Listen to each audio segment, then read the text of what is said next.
मित्रों नमस्कार। मैं एडवोकेट सुहेंदु जयपुरिया अपने इस चैनल पर आपका स्वागत करता हूँ। तो मित्रों, जैसा कि मैंने आप लोगों को बार बार बतलाया है कि मैं इस चैनल पर लीगल प्रोविजंस की चर्चा करता हूँ, केस के डिटेल्स की चर्चा करता हूँ और साथ ही साथ आप लोगों के द्वारा पूछे गए प्रश्नों का भी मैं जवाब देता हूँ।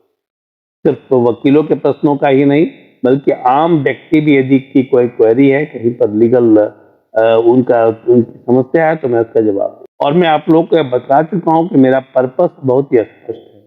मेरा पर्पस है जो लॉयर्स हैं, जो जिन्होंने नई प्रैक्टिस स्टार्ट की है, उनका को अवेयर करना और उनकी सशक्तिकरण करना, जिससे कि अच्छे लॉयर बन सकें। लोगों के प्रश्नों का जवाब मैं इसलिए देता हूं और उनको इसलिए सलाह देता हूं कि वह लीगल चीजों से अवेयर हो सके और कहीं पर यदि उन्हें कोई लीगल संकट आया हुआ है तो उसका समाधान भी उन्हें मिल सके।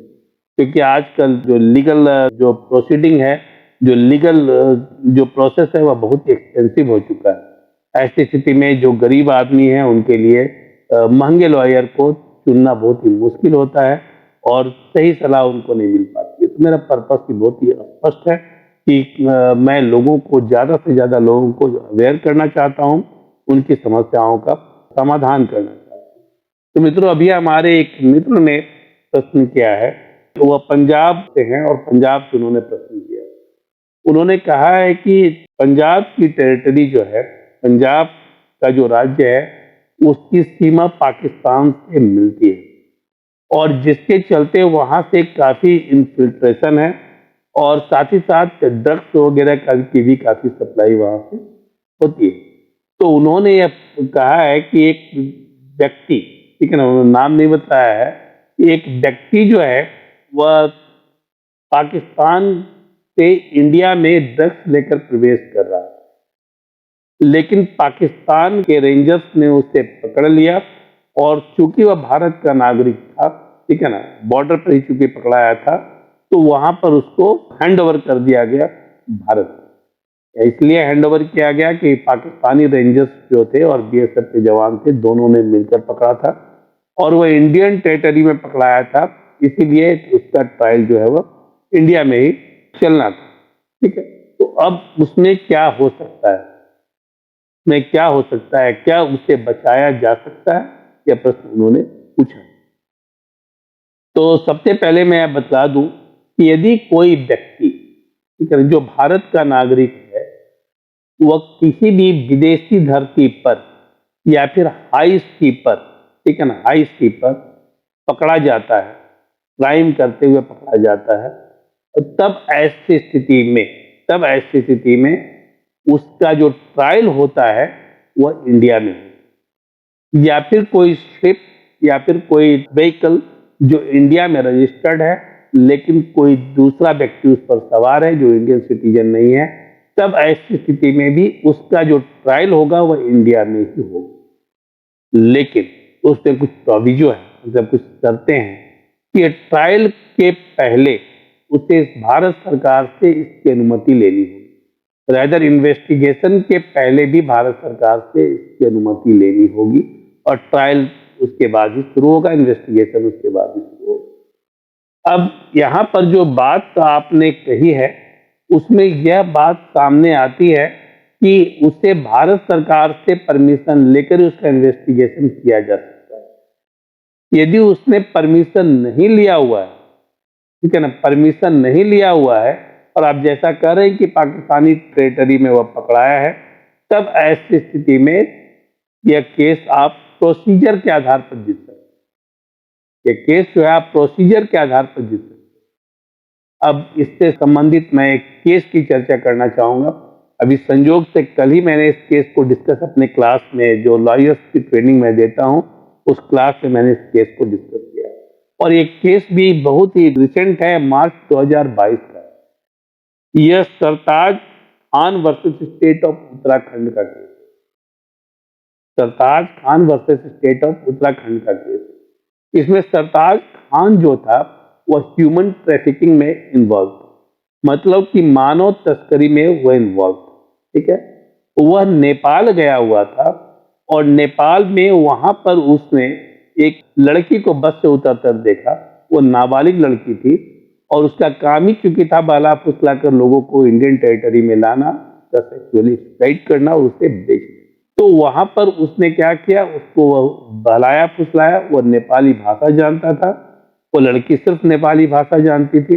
उसको बहलाया फुसलाया या कहकर उसने यहाँ पर उसे इंडियन टेरिटरी में ले आया कि वह उससे वहां पर घुमाएगा, मार्केटिंग कराएगा, फिर वापस उसे उसके जगह पर छोड़ देगा। लेकिन बॉर्डर पर जो हमारी चौकन्नी फोर्स ने वो उस लड़की को संदिग्ध अवस्था में जब देखा तो उसे पकड़ लिया। लड़का क्या किया, लड़का उस लड़की को यह समझाया कि वह बॉर्डर पर जो चेकिंग होती है वहां से वह निकल जाए, मैं दूसरी ओर खड़ा हूं, मतलब भारत की टेरिटरी में वह खड़ा था।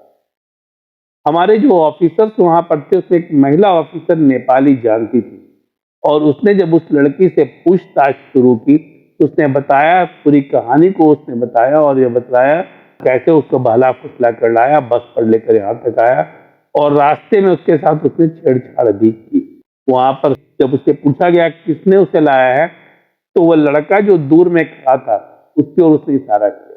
उसको वहां की फोर्स ने, पुलिस ने पकड़ लिया और उस लड़की का मेडिकल रिपोर्ट कराया गया तो मेडिकल रिपोर्ट में पाया गया कि वह लड़की नाबालिग। अब उत्तराखंड की अदालत में, डिस्ट्रिक्ट अदालत में उसके ऊपर केस चला 363 सेक्शन 363 366 बी 370/4 तो 370 4 506 और section 8 of the POCSO act में उसके ऊपर केस चला। अब इसके वकील जो थे उन्होंने बहुत ही तिकड़म का सहारा लिया और 188 के जो प्रोविजो है, 188 में जो प्रोविजो है उसका उसने सहारा लिया, ठीक है।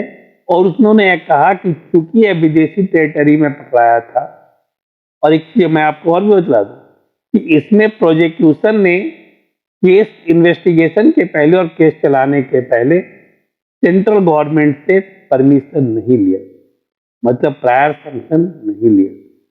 यह चीज को वकील ने पकड़ लिया और उसने कहा कि यह चूंकि विदेशी टेरिटरी में पकड़ाया है और चूंकि परमिशन सेंट्रल गवर्नमेंट से नहीं लिया गया है, इसीलिए प्रोसीजर के आधार पर यह केस को डिसमिस करना चाहिए।